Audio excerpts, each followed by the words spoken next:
this is actually going in the video right here. Just that. Yeah. Although they might go right into the page.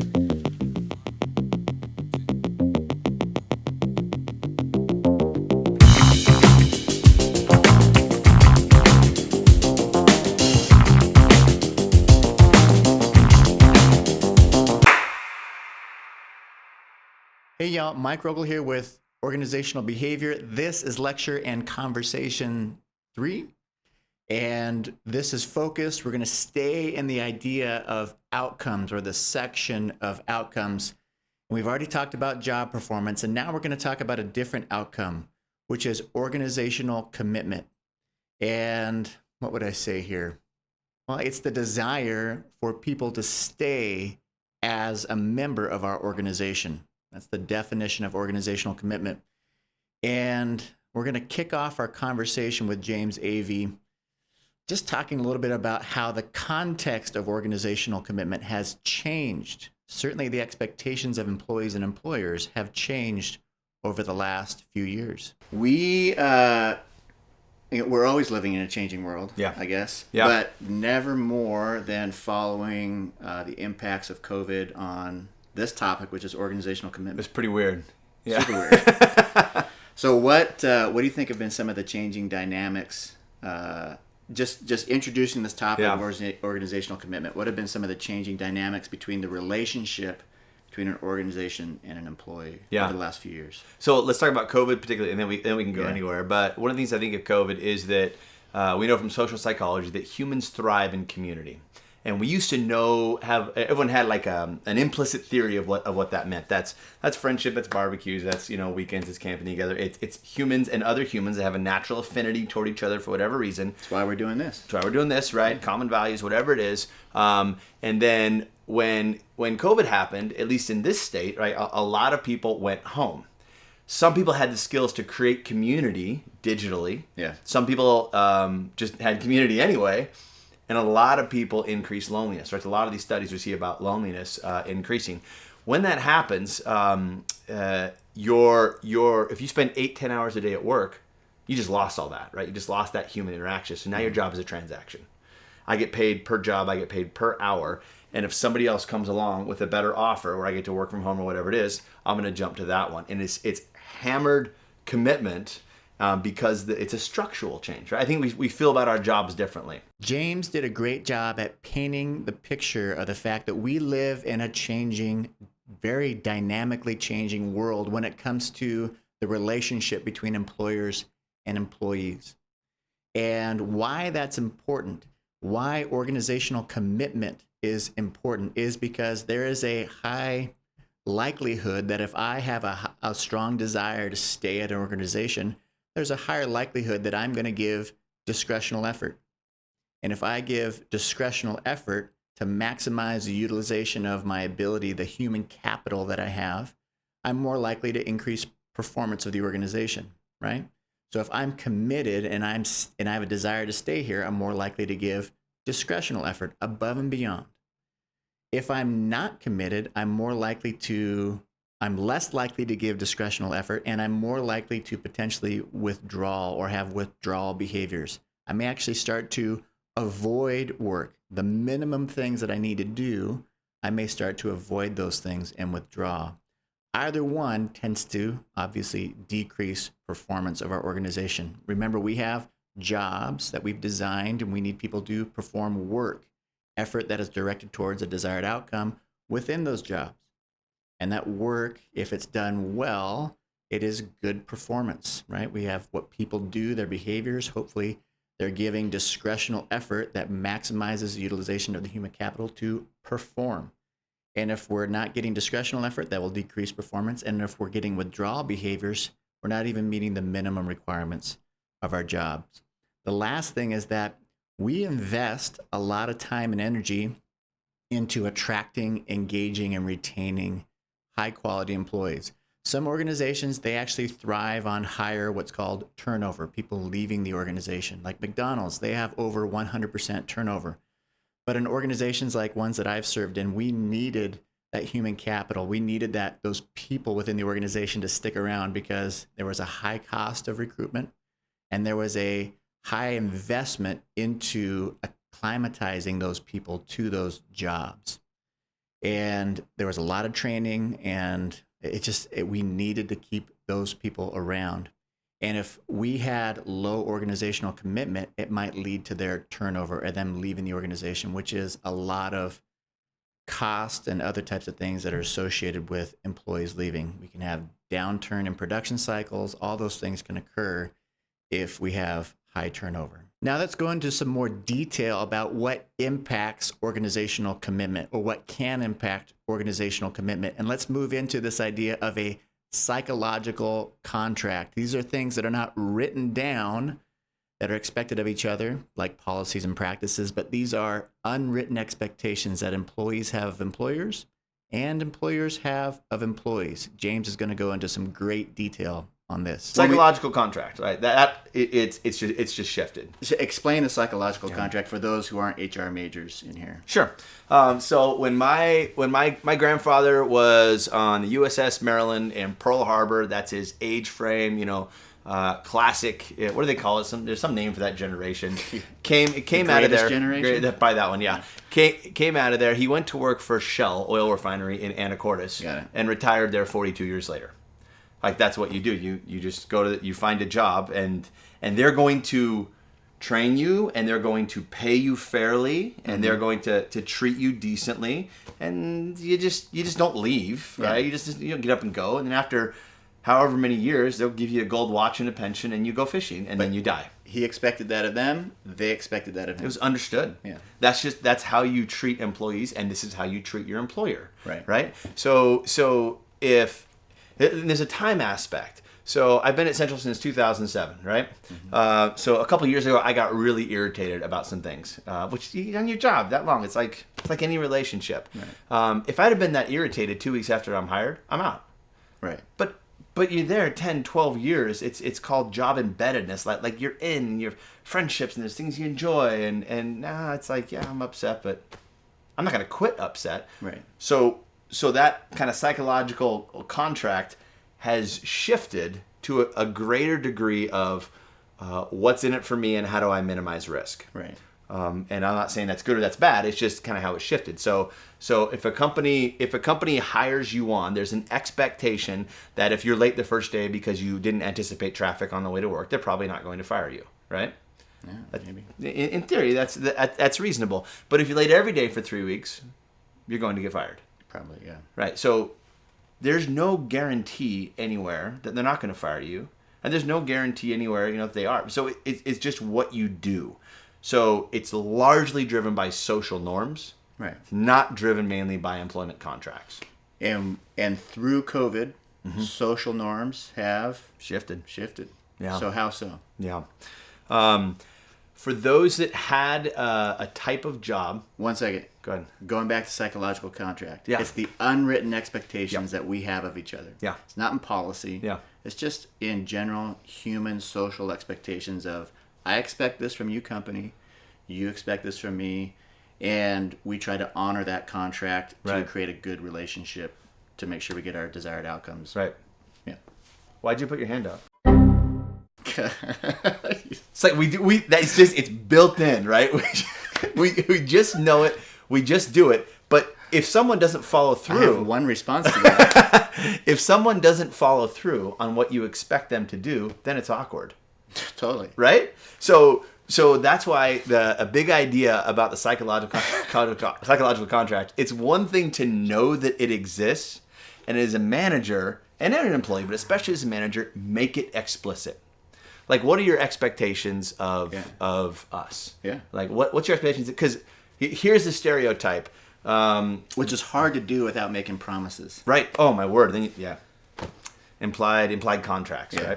right? So here's a classic scenario.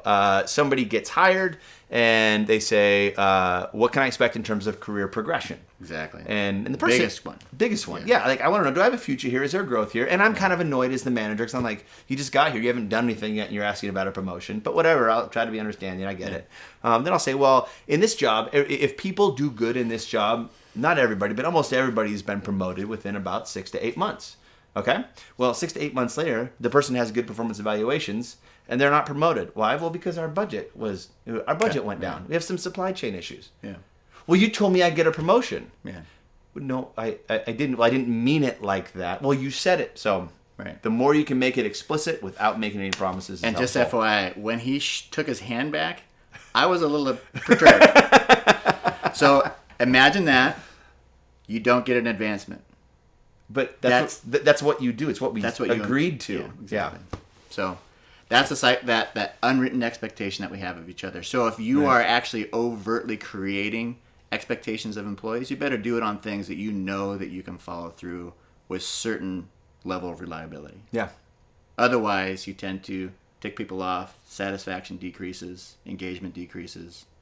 And it's basic human relationships. I remember one of the first times at that point my fiance, right now my wife, brought her home and meeting some extended family. Yeah. And I'm just going around, slapping palms and kissing babies, getting snacks. Not slapping And babies she's- and kissing palms. Right. Okay, got it. And she's standing over there and really upset, like you abandoned me. I mean, we're not going to abandon you. We're sitting there. She's like, I was with people I didn't know. I felt like vulnerable, insecure, blah, blah. You should have been standing next to me, holding my, well, now I know, right? We both assumed a certain thing. Right. And like, if you have like the ability to go, okay, let me own what I can own and let's make it explicit. Now I know. Right. Stand by her side when we're in a foreign place. Yeah. Turn off the James. Right, right. Turn on the, good human being. Right, Your spouse. right. Got it. Wait, you said turn off the James, turn on good human beings. Thanks, man. Not one of us is Right, good. right. Not one. Commitment. No, actually rewind. Oh, you go another the one, changing okay. nature. Oh, So we've always had this and we've always done this. Right. Now for some reason there's a lot of Yep. this going on. Yeah. Why do you think that's happening through COVID? yeah. Or post-COVID, I should say. There was so in the 80s, I think was when a lot of the big layoffs would happen. Yeah. And that was the first kind of big crush of, I think the company may not be about us. Right. It may just be about them. Right. Right. The 90s, we talked about human capital, sort of swung back like, hey, we can't succeed without them. Yeah. Right. Really competitive markets, suddenly my employee has other options. Yeah. More than just my place. And I think you just hit it. Transferability of 401ks, all that stuff. It has to do with leverage. Yeah. So the assumption is that the organization will be self-interested and that the employee will be self-interested. And where those interests align, it can be a win. Yeah. So now I think employees are getting savvier. Try to do that in career planning, right? Right. Try to figure out how are we. Right. Employees are getting savvier about, okay, what do I want? And can this place deliver it, or can they deliver it for a while? Mm-hmm. They're less likely to just go in and say, well, we'll see how this goes. Mm-hmm. So I think and we train our students this way, like kind of figure out what you want and negotiate hard for it. So the assumption now is they're each self-interested, and where there's convenient overlap, we'll do it. But few are really going to make a sacrifice. Right. And so I think COVID exacerbated that by just transactionalizing any job that you can make virtual. You explained a little bit of the organizational behavior through the 80s and 90s, Mm-hmm. but you didn't explain how the organizational behavior changed through COVID. Do you think it was just mostly the employee behavior, or do you think organizations changed the way they behaved as well? I think both, because they're both self-interested, right? And thinking what's best for And them. both were amplified. Both were amplified for a number of reasons. The pressures on companies were pretty nuts. Like Yeah. you can still conduct your business, but you can't have people in the same place. Right. Your supply chain is completely jacked, right? Your interest rates now to get capital are going all over the place. Mm-hmm. So they had their set of problems, and employees are going, well, we get COVID checks at home sometimes, and then maybe that'll last for a while. I'm a coal miner. Right. I can't do that at home. Well, I picked up this Google certificate on programming. Now I can. So I think there was a lot of flex, but I think it enhanced the idea of a transaction-based job, transaction-based career. I think it's important here to go back to our model for organizational behavior just to paint a little bit of a picture of how the psychological contract fits in, at least from the perspective of us behaving as an organization and how it ultimately can impact, from a psychological contract standpoint, organizational commitment. So let's rewind back to group and organizational mechanisms, we can behave in ways that can create expectations for employees, that can create a psychological contract, or they may just have expectations of us without us even behaving in that particular way. And if that psychological contract is broken, that unwritten expectation between the employee and the employer is broken, at least if it's perceived to be broken by the employee, it could potentially impact their individual mechanisms, which can potentially impact their commitment or lack thereof to an organization. All right, that's enough on psychological contract. Let's move into some of the nuts and bolts of commitment itself. All right, now let's move back over to the nuts and bolts of what we're talking about. Yeah. Organizational commitment. Yeah. What is it and why is it important? Yeah.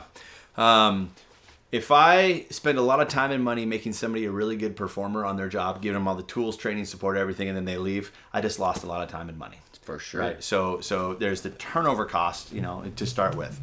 A lot of people will stay in jobs and not be committed to those jobs. That's a lot of lost productivity as well. Yeah. So if I can get committed people to stay, and just a caveat on that real quick, some people think if someone is really committed, then they won't quit. Not true. It happens all the time. There's different types of commitment and different reasons for turnover. There's a thing called job embeddedness. Job embeddedness, community embeddedness, etc. The number one predictor for engagement from a Gallup study was, do you have a best friend at work? And if you have a best friend at work, you don't want to quit. You don't want to leave because it doesn't cost you just the job, it costs you that relationship. So that's what I mean by embedded. Like this is a great example. We're in a small town, good friends, embedded in the community. For sure. We have our favorite place we like to get tacos. We know where the cheapest gas is, and there's a cost, right, to leaving that. Yeah. But in addition to embeddedness, commitment can predict turnover. 3 different types of commitment. One of them is affective commitment. This is the simplest and it's the most fluctuating. What's that? Affective commitment, think of it like your heart, your affections. Like, I really love my job. Yeah. And you wake up the next day and I really hate my job. But both days you go to work.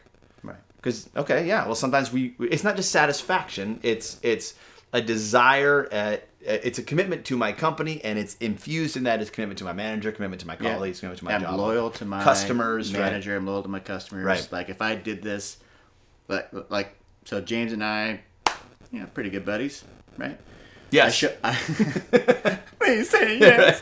I show up to work tomorrow, and let's say I get dumped on. Okay. And everything in me wants to say, peace out, Right. I'm out of here. Right. But I'm loyal to, Right. somebody who's, helps me within this work context and Sure. loyal to that friendship and everything else. That would be effective commitment. Affective commitment. That would be part of it. Yeah. Because I like that person. And that person Or that is manager, part of or this yeah. job. I don't like these other things, but yeah. Overall, and it's measured pretty simply. Like, do you feel committed to the company? Yeah. The next one, the continuous commitment. Think of it, affective commitment like emotions. Like, Yeah. I emotionally love my company. Got it. Continuous commitment is almost like intentions to stay. Do you intend to stay here in this job?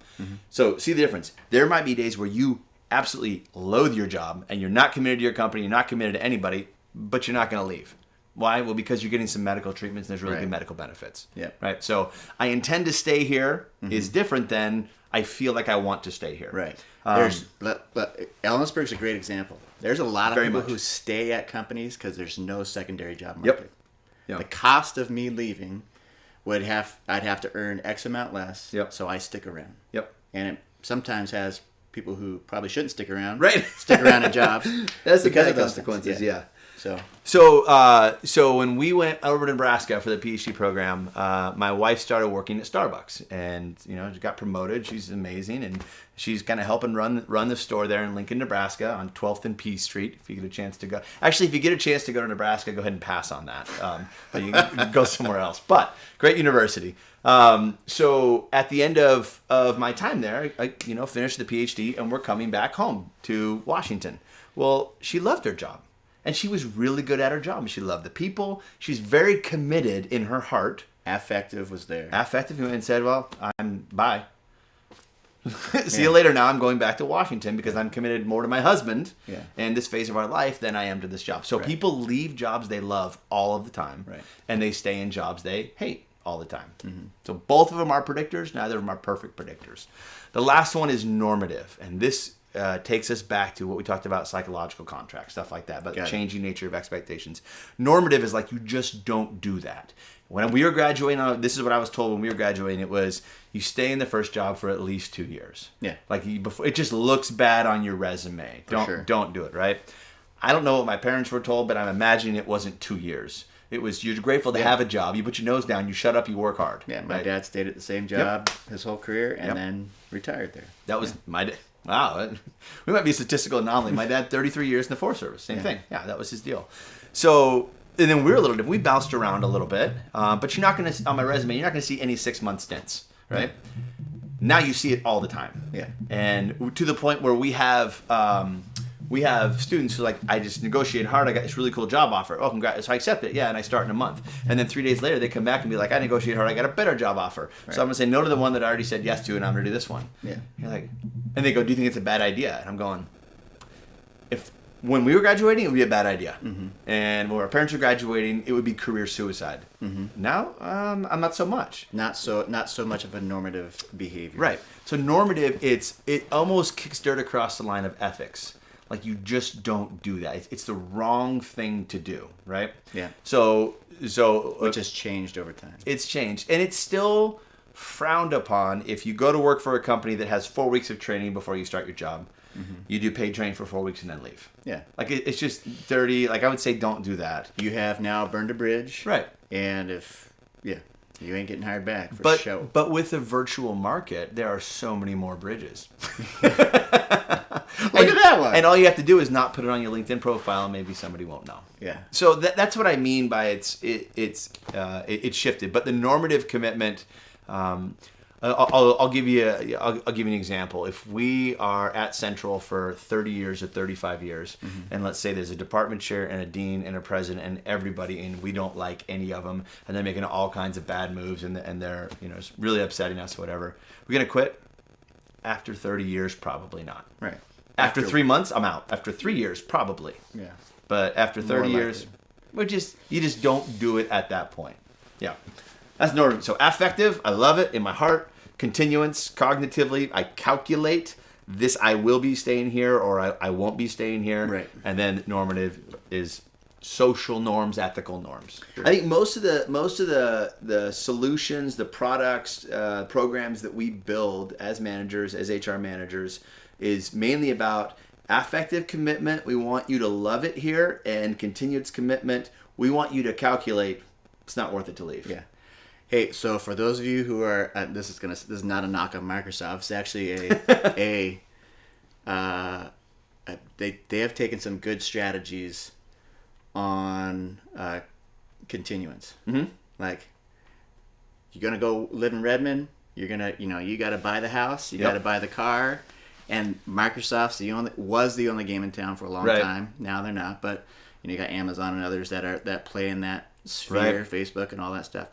But for a long time, it was just Microsoft that could pay out the nose Right. to employees. And if you leave Microsoft, you leave your life. You leave your life. Yeah. You leave the way that you live. Yeah. And a lot of people stuck around. Yeah. For that. Because they couldn't afford otherwise. Right. That secondary job market wasn't wasn't there there. for that Yeah. particular thing. Yeah. Anything else you want to talk about from an organizational commitment standpoint? No, the only thing I would add is as we think about organizational commitment to turnover, 2 errors, right? To preventing turnover? To preventing turnover, to manage. Preventing manage- undesirable turnover. There you go. Got it.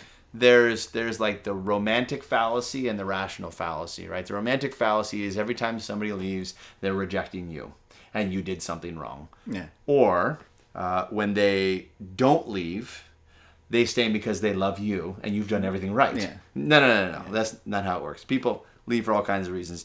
The other one is the rational fallacy of there's nothing I can do about it. Kind of throw your hands up, like people are going to leave jobs sometimes. There's nothing I can do. And even though everybody that left said they left because I'm a jerk, people turn over. Right. So that's the throw your hands up. So there is a balance. People are going to leave. It's going to shift. That's Can't okay. control everything. Try to keep the best people you can and try to not hire people who you would wish quit in the first place. And if you try to make them quit, that's Ooh, called constructive constructive discharge. You probably Yeah, I don't want to do that. shouldn't do that over. Right. Manage them up or manage them out. Yeah. And do it right. It's just do the work. You'll Yeah. get good at it as a manager. And yeah. you don't even have to be a jerk when you do it either. No. Do you? You can do it well. All right. No. Cool. Organizational behavior, chapter 3. Let's move Boom. on to chapter 4. Sweet. Peace.